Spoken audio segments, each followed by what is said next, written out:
Sri Lanka's Rajapaksa sought army help after poll defeat. Former Sri Lankan leader Mahinda Rajapaksa tried to deploy the army when he realized that he had lost elections, a spokesman for new President Maithripala Sirisena has alleged. He said that the head of the armed forces came under pressure to intervene shortly before Mr Rajapaksa conceded defeat on 47.6% of the vote.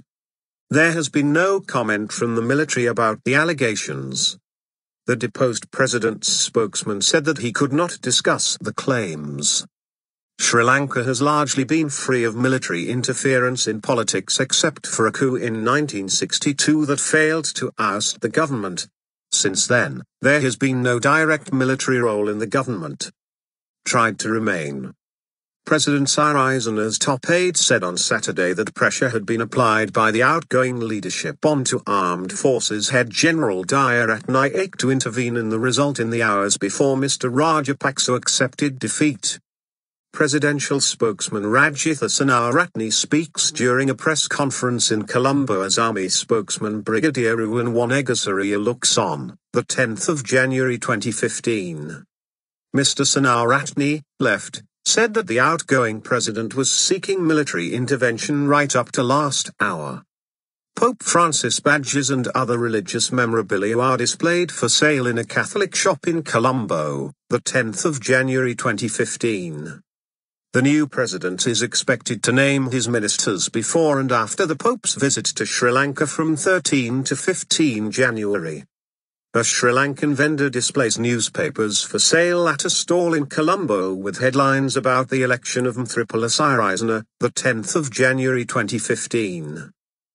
The election of Mr Sirisena came as a shock to Sri Lankans and the international community. The army chief was under pressure to deploy but he did not. He declined to do anything illegal, Rajitha Senaratne, the chief spokesman for the new president, told reporters in Colombo. Even in the last hour, he, Rajapaksa, tried to remain in office. Only when he realized that he had no other option, he decided to go. Mr Senaratne did not detail whether the outgoing president himself tried to contact the military chief or whether the approach was made by his younger brother, Defense Secretary Gotabaya Rajapaksa.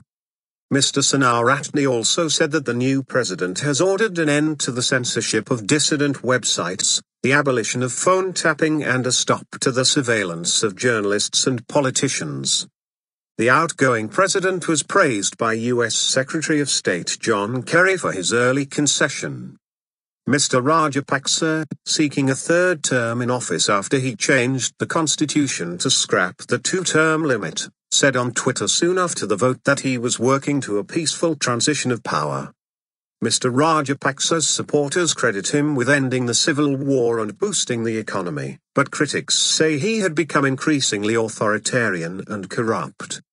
Mr Sirisena is expected to make an address to the nation from the historic hill resort of Kandy on Sunday.